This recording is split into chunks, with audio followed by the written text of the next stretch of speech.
Hey guys, and this is the Samsung Galaxy Note 9. Our first look at the upcoming complete Note beast is finally here, thanks to the Leakster on leak, and this is based on the official factory CAD. So let's take a look at what's changed with the design on the Note 9 in comparison to the Note 8. So in case you don't know, this year we'll see a Note 8S kind of upgrade. No major design change, which is why in the first look it's very similar to the Note 8. The front is coming at 6.3 inches, which is almost the same as the Note 8's screen size, and it's also having the same bezel look up front, maybe a little bit smaller, around 2mm shorter overall compared to the Note 8, but it's not going to be that noticeable.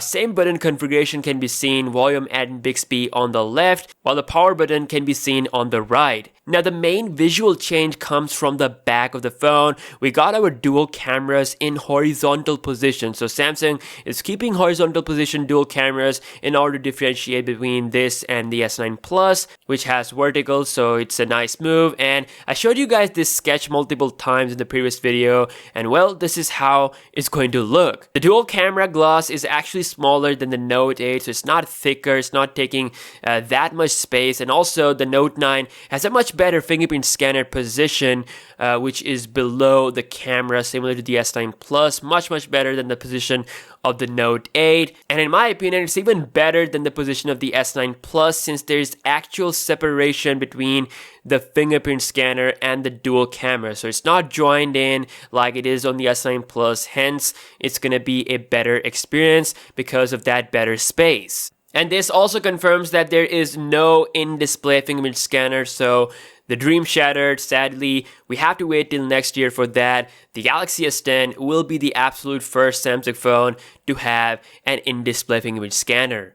Now at the bottom, we have pretty much the same configuration as the Note 8 with a new change, and that is the new stereo speaker system debuting for the first time on the Note 9. So the good old jack is still there, and we also got our USB-C charging port. Now the pen position, the S Pen position, is also the same as the Note 8, which is next to the speaker. According to some early rumors, it is expected that the Note 9 might actually have a different S Pen, a little bit changed, but seems like it might actually be the same as the Note 8. Under the hood, we will see 6GB of RAM along with Snapdragon 845 processor / Exynos 9810 processor.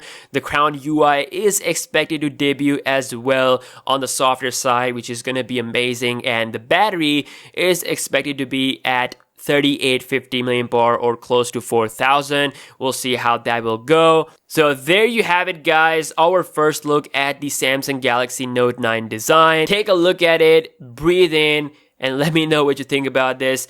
Now let's talk about some reports. First up is the actual event date, which is leaked according to a new report published today, saying that the Galaxy Note 9 will get unveiled officially on August 9th, and that's about 2 weeks earlier than the announcement of the Note 8. The unpacked event of the Galaxy Note 9 is expected to take place in New York City. That's some awesome news because it means we are roughly 2 months away from the date of its launch. Also, the recent report has revealed one of the most important features of the Note 9, and it's said to be its camera. The Galaxy Note 9 will adopt the dual camera system of the S9 Plus. Dual aperture 12-megapixel camera sensor will be there with f1.5 aperture. It's going to be amazing in low light, and in general, this is a really good camera.